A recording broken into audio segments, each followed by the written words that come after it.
Hi, everyone. Welcome to the very first episode of Sunflower Movement. I'm your host, Ashley Buckner. So excited to be here. Before we jump in, I am just going to start with a disclaimer. This podcast is for education and entertainment purposes only. I am a licensed therapist, but unless you have a signed consent form with me, I am not your licensed therapist. This platform is not a form of psychotherapy, counseling, or healthcare of any kind. Now that we got the business over with, let's jump in. Today's episode is just really to introduce this podcast and talk a little bit about the story, a little about the name, share some things about myself, kind of what inspired the podcast. And then at the end, I'm going to answer a question from one of the listeners, the community that I have on Instagram. So again, we're just jumping right in. Sunflower movement. This has been such an inspiration and such a journey. I think the best place to start is with the name and kind of just talk about the symbolism of a sunflower for me. So long story short, it's probably going to be a longer story, but one of my really close friends and I would send these quotes, this same quote back and forth by an author. Her name is Charlotte Freeman. Recommend her work. Her books are just so uplifting and she has so many beautiful little thoughts. But anyways, we would send this same quote back and forth over and over again. And I just loved that. And I'm going to read you the quote. So it's called Sunflower by Charlotte Freeman. Sometimes in life, you cross paths with someone who instantly makes you feel calm, refreshed, alive, and wholesome. They encourage your dreams and celebrate your wins without an ounce of jealousy. They just want what's best for you and you for them. There isn't much more to it. They are warm and bright, loving and loyal. You can't help but feel authentically happy in their presence, like the best version of yourself. Thank you for being my sunflower.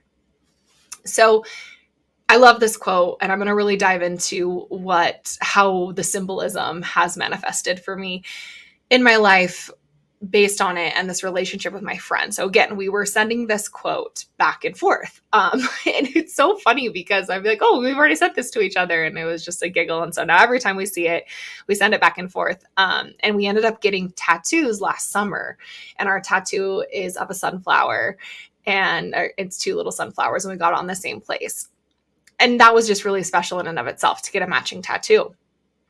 But what has been honestly the most magical part about this is what sunflowers have come to mean for me on a personal level. And I'm not going to speak for my friend. I'm going to have her on the podcast and she will speak for herself. But I started to see sunflowers everywhere I went. And the little sunflower emoji, we'd started to end all of our text messages with this sunflower.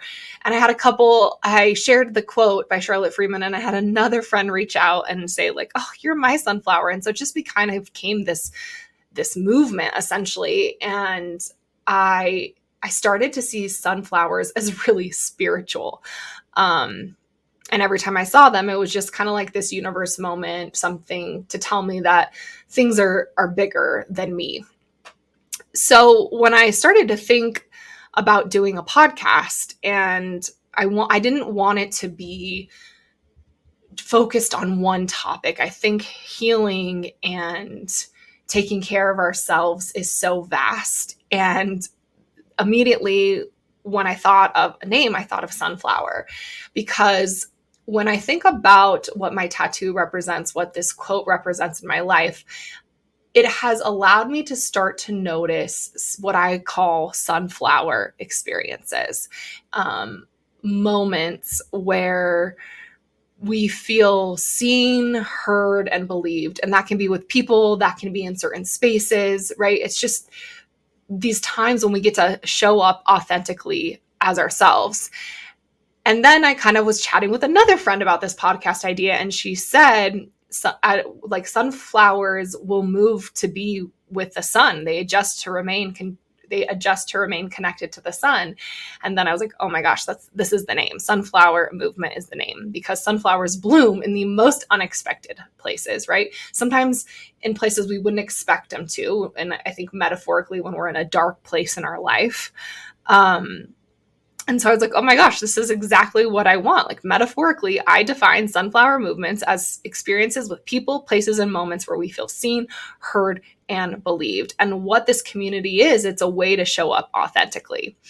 The movement piece comes in because, again, like, sunflowers move with the sun, but also I believe as a trauma therapist, in order for healing to happen, it has to move. We cannot be stagnant if we're going to heal. So that movement can be just purely neurophysiological, where it's moving in our body. That can be actual movement. It can be looking at, the time span of a year and where have we come from there. Likely we've traveled some places, right? So sunflower movement is just this community that I'm hoping to create where people can show up authentically as themselves, where we get to talk about a lot of healing. We get to talk about spirituality, nervous system regulation, all of the things. The other really cool part about this name and movement, and what I'm defining, right, as these like sunflower experiences, is I am a trauma therapist, and I specialize in a form of therapy called brain spotting. And brain spotting works directly with the nervous system. What I love about brain spotting is when clients do a brain spotting session with me, they just get to show up authentically, exactly how they are. I'm not trying to change anything about them. I'm just following their nervous system. I get to see them. I get to hear them. I get to believe them, because I'm essentially allowing their neurophysiology to just take us where we need to go in a session.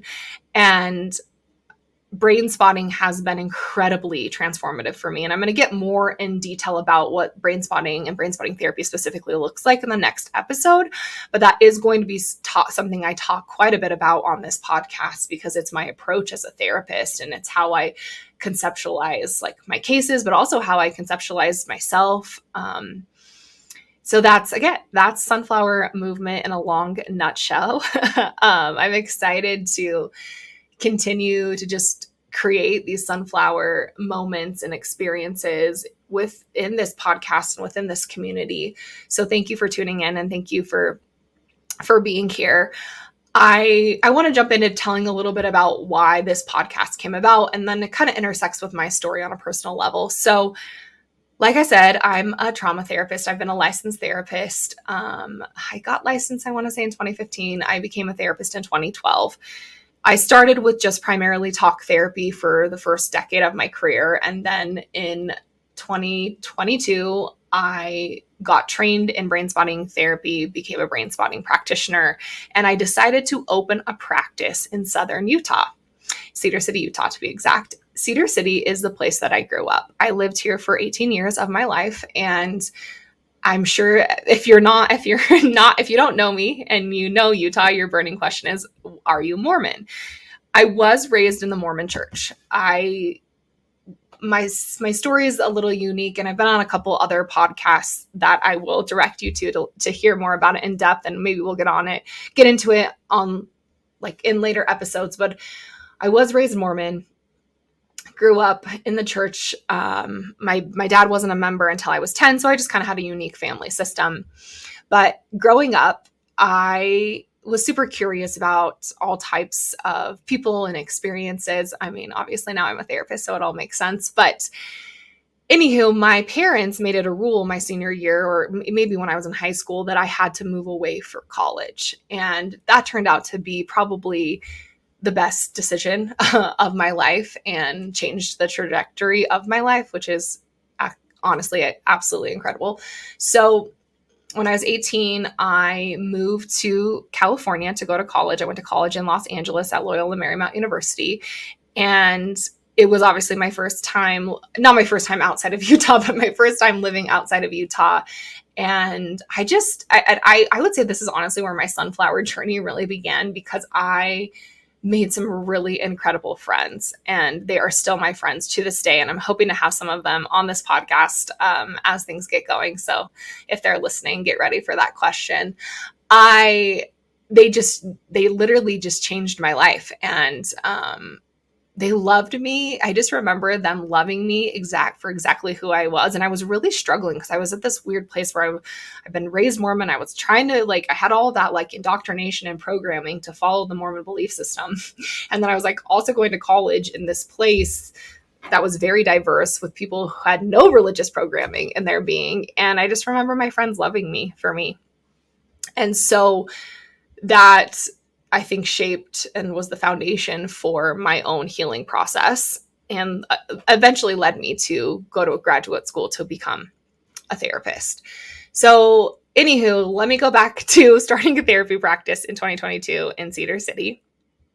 I had started my career as a therapist in San Diego, California, which is where I went to graduate school. And I started working as primarily a talk therapist, like I said, and I worked in the inner city, San Diego. I worked as a school-based therapist, providing mental health services to adolescents, at-risk adolescents. They had been kicked out of their regular high school and gone to an alternative education high school, where I would see a lot of them in my office. I worked with a lot of trauma. I worked with a lot of tough populations, but really just gave me my passion and love for serving people and serving people who were going through difficult times in their life. And then fast forward 6 years later, my husband is not from Utah. He was never Mormon. We moved back to Utah just to start a family, buy a house.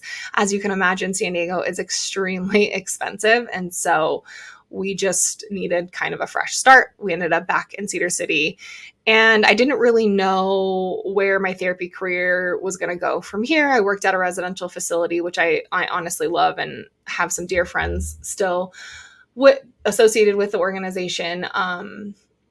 But it wasn't for me. I worked for a year, had my first kid, took some time off, and anywho, this is going a lot of places, but I started doing telehealth when the pandemic hit, and I was mostly only seeing clients in California and some virtually in Utah.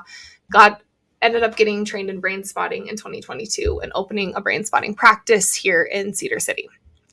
This is what happened.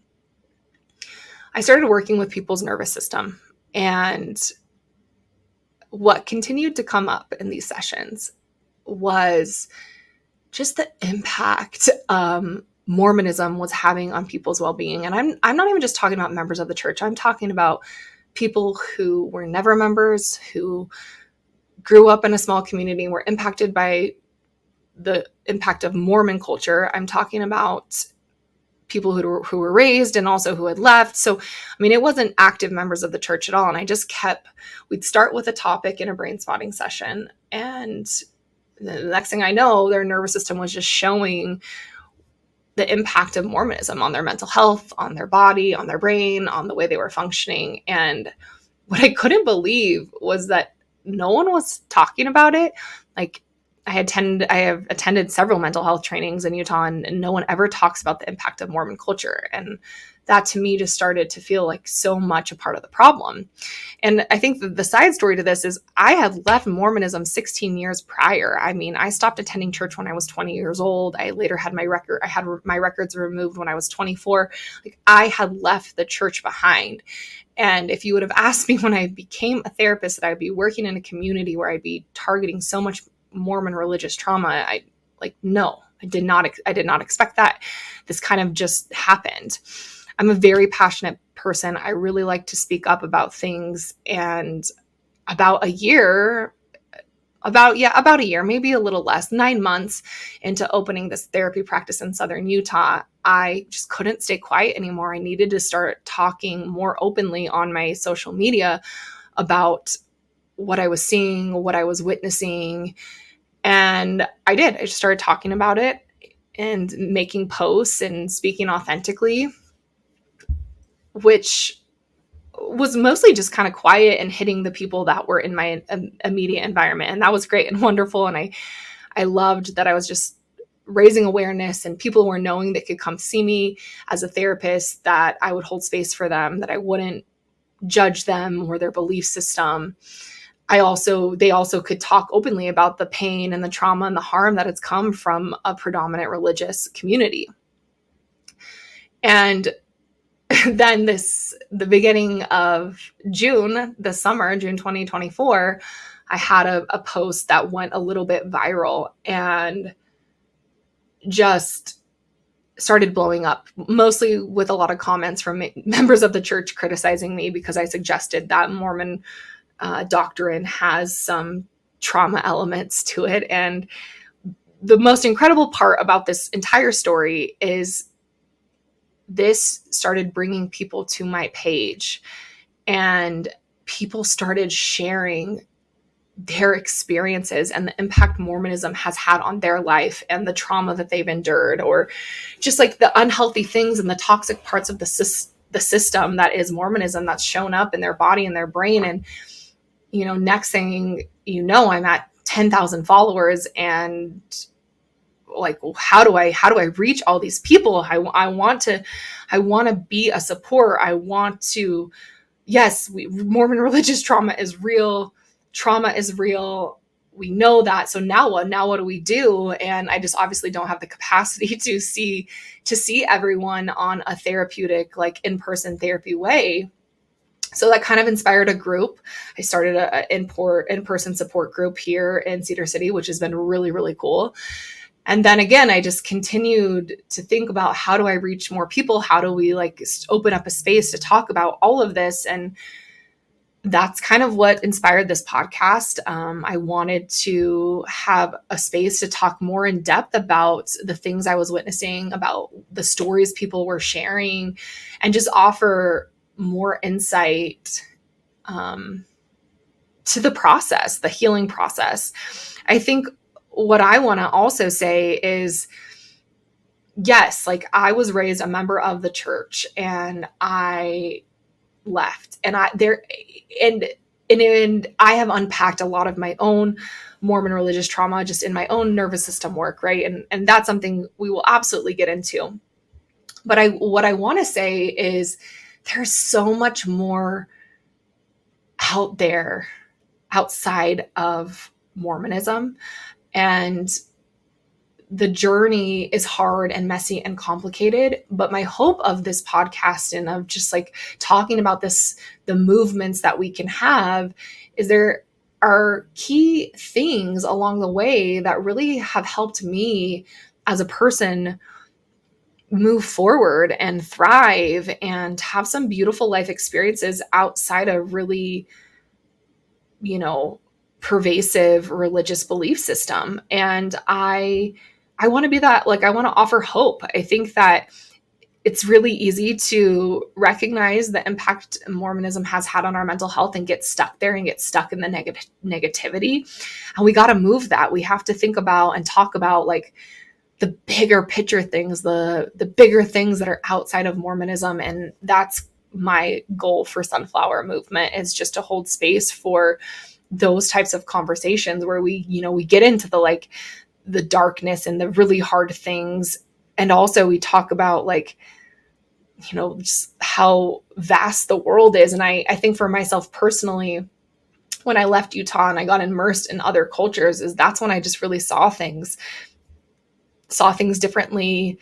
I experienced the world in just this beautiful way, right? With all of these different people and lifestyles and belief systems. I mean, there's so much more out there than this little bubble that we know. And especially if you've only ever lived in Utah, or if you've only ever lived in Cedar City, Utah, the world is so much bigger and there's so much more to offer. And I think that's my hope for this space, is where are all those places? Because they totally exist, and I see them in my own life. And I think about, the relationships that I have where I have been able to just show up authentically, and those have created the most shifts in my being. And that's what I want this to be. I want this to be a space where people get to show up exactly how they are and feel seen and heard and believed, and also given hope and purpose for what do we do? What do you do next? Here's this hard thing. And now what do we do? How do we unpack that? And how do we dive into it?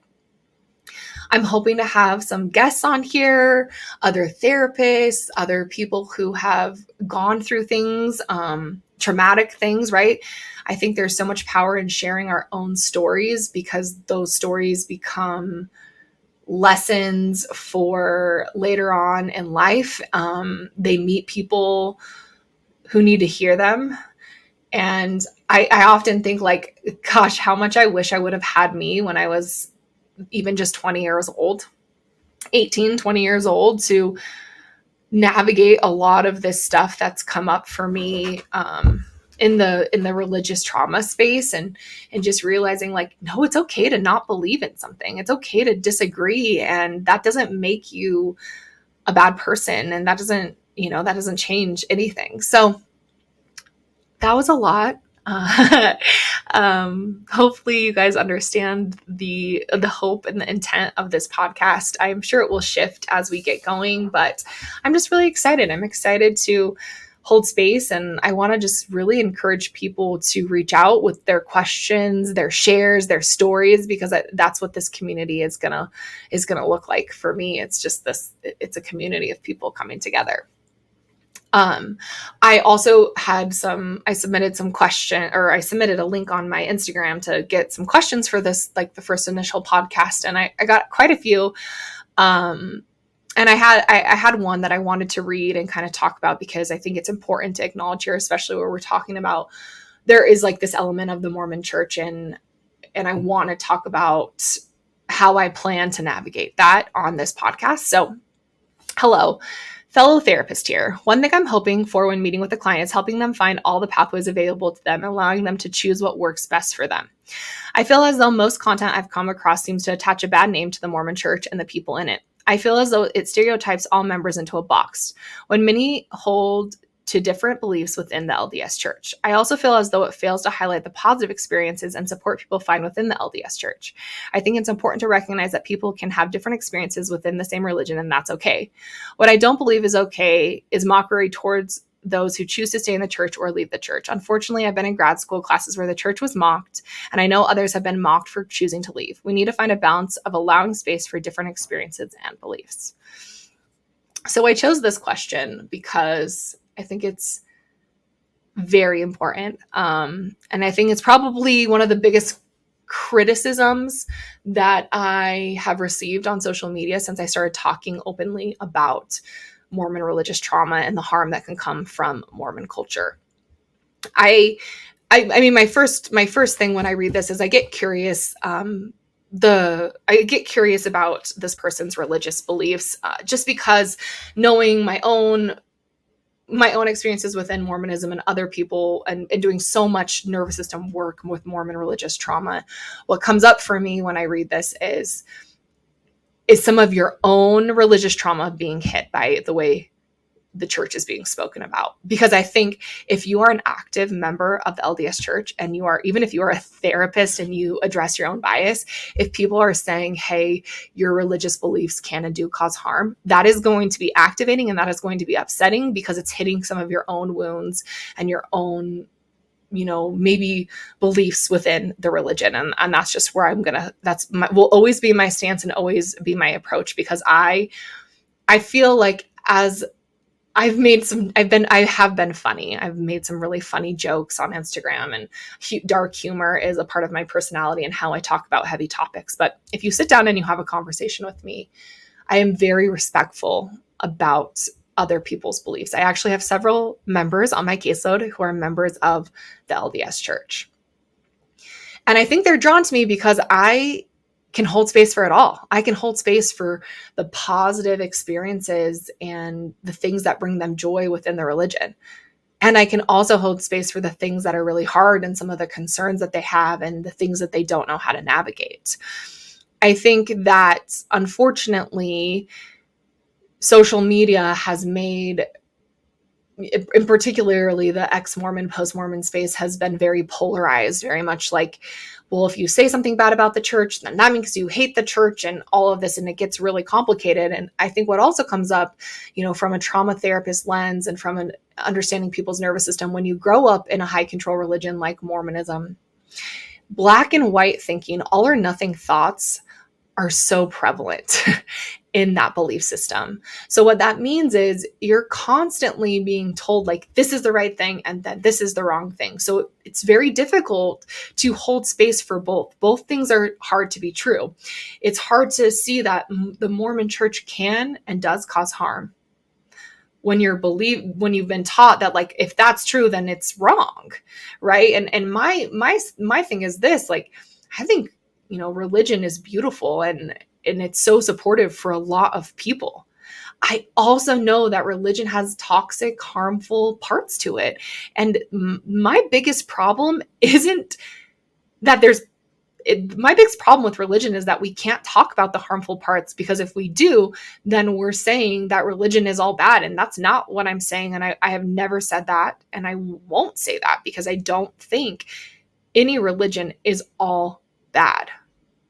I think, unfortunately, here in Utah, and I think probably across the world, I think Mormons have been persecuted since the beginning of the religion. And I think that persecution has created a lot of polarizations. And then within Utah culture, you've been not allowed to say things like, hey, I think the Mormon church causes harm. Hey, like, I don't think it's appropriate that the bishops are doing interviews alone with kids and they've never had any training or background checks. Like, you're not allowed to say those things, because if you say those things, then you're deemed anti. And I think that is the problem. This is not about, I'm not anti anything. I am absolutely pro healing. Like, I want people to heal. I have discovered and seen countless times in my therapy sessions that Mormonism can and does cause harm. I'm not saying that is for everyone, but I think when you're an active member of the church and that's what you believe, and I say that Mormonism can and does cause harm, that's so hard to reconcile, because that means you have to reconcile what's coming up within your being. You have to tune in and decide, are there parts of my religion that causes harm, and can I sit with that? And for most people, they can't, because it's too much. It's too difficult to go there. And then I think there's some people that are honestly just like, the church brings them joy and peace and happiness, and I have no issues with that. I'm not going to tell them that what they believe is inappropriate or wrong, because if it's not showing up for them in that way, that's not my prerogative, right? I think on a whole, there are lots of harmful, toxic parts about Mormon culture.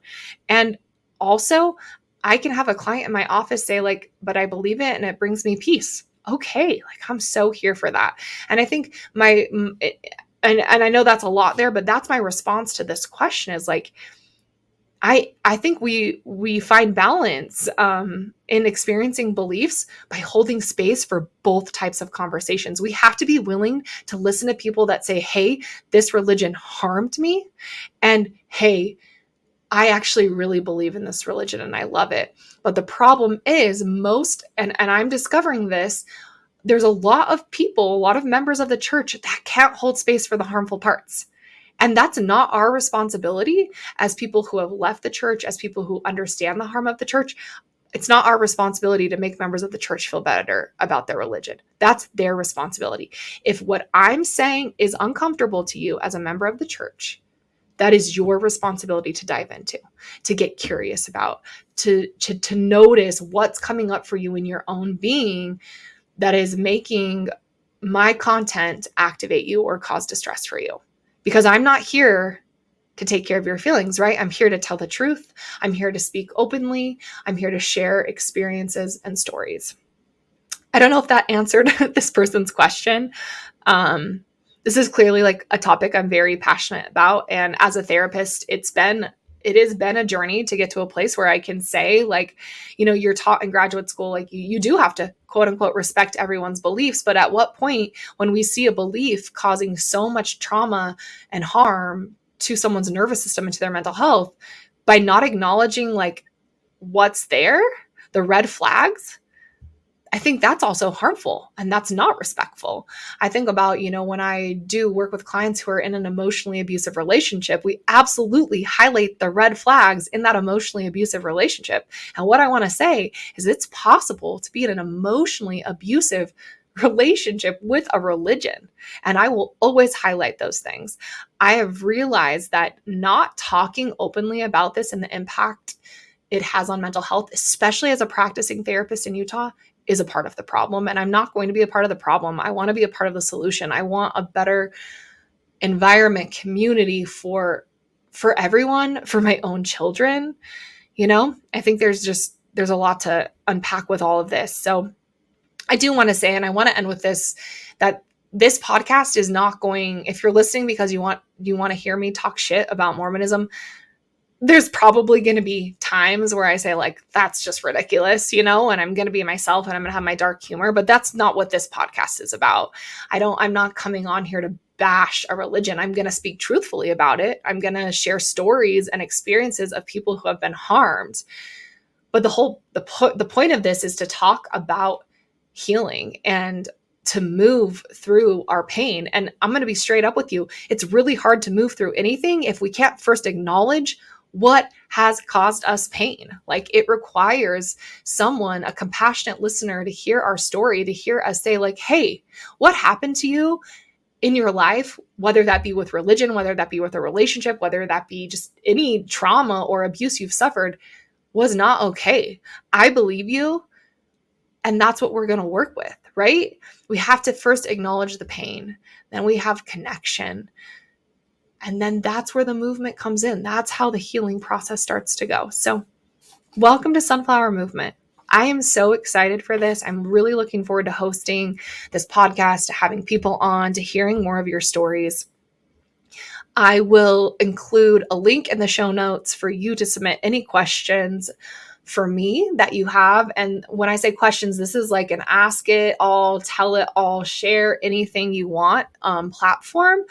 I will do my best to offer insight and direction and guidance as a trauma therapist from my trauma therapist lens and my background and my experience. So please, please, please submit. Everything will remain anonymous and confidential. And then next episode, tune in. I'm going to really dive into brain spotting and how brain spotting has transformed me as a clinician and inspired so much of this work and Sunflower Movement in general. I look forward to sharing all about that next episode. So thank you.